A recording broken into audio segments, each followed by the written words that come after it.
All right, let's dive into one of the most provocative and, let's be honest, uncomfortable laws from Robert Greene's The 48 Laws of Power. This is a big one. It really challenges our gut instincts about loyalty and friendship. So what does it actually mean to never trust your friends and, even crazier, to learn how to use your enemies? First things first, you gotta understand the source material.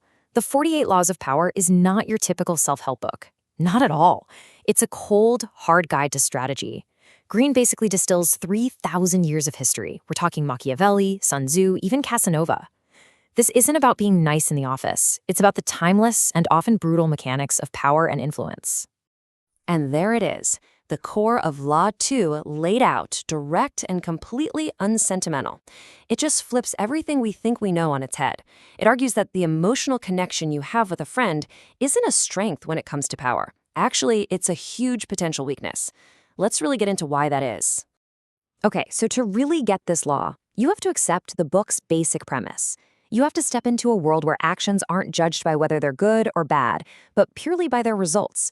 It's all about how they affect your power. See, the book's central message is simple. Power is a game, and it's a game that we're all playing whether we like it or not. Pretending it doesn't exist or refusing to play doesn't make you a better person. It just makes you a pawn for someone else.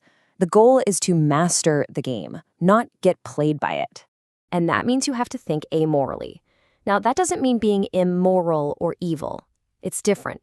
It just means for the sake of strategy, you're setting aside your personal judgments of right and wrong. You're looking at a situation and asking, what's the smart move here? What's the most effective play? Not what's the nice thing to do. So, with that framework in mind, let's look at the first half of this law. The serious strategic danger of mixing friendship with your professional life or any kind of power dynamic. This really gets to the psychological heart of it.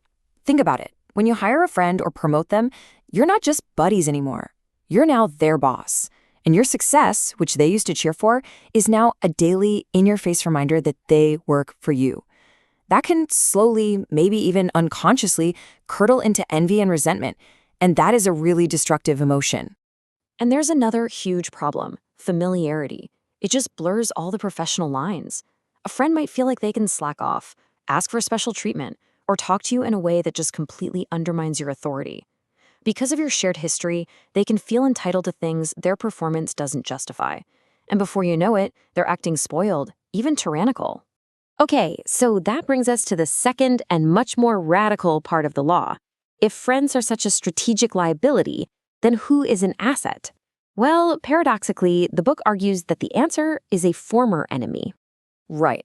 When you bring a former enemy onto your team, they have zero sense of entitlement. None. They know they're under a microscope, that their position is delicate. They feel the weight of your decision to trust them, and that pushes them to work like crazy to prove they're loyal and competent. They are focused, grateful, and have literally everything to gain by making you look good. The contrast here is just stark. A friend brings all this emotional baggage, envy, expectations, those messy boundaries. But a former enemy? They operate on a purely professional level. Their loyalty isn't based on warm, fuzzy feelings. It's based on a clear-eyed calculation of their own self-interest. They need you. A friend, on the other hand, often just wants things from you. This quote really drives it home, doesn't it? It's chillingly clear.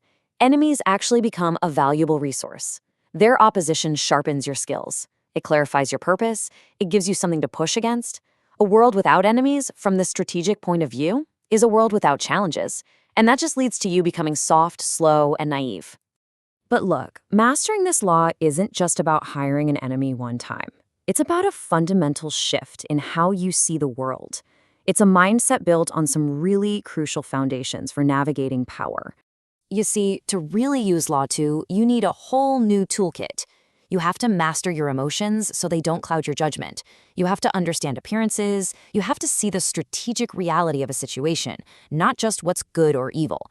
It's all about recognizing the true value of a rival's motivation versus the potential liability of a friend's comfort. And that's really the bottom line. Law 2 is asking you to take emotion out of the power equation. It's telling you that mixing business and friendship is almost always a strategic blunder that leads to resentment and things just not getting done.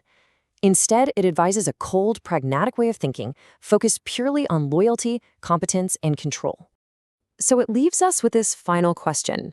When the stakes are really high, who can you truly count on? The person who loves you but might secretly envy your success? Or the person who once fought you but now owes their entire career to your trust? It's a tough question, for sure. And that's exactly the point of law, too.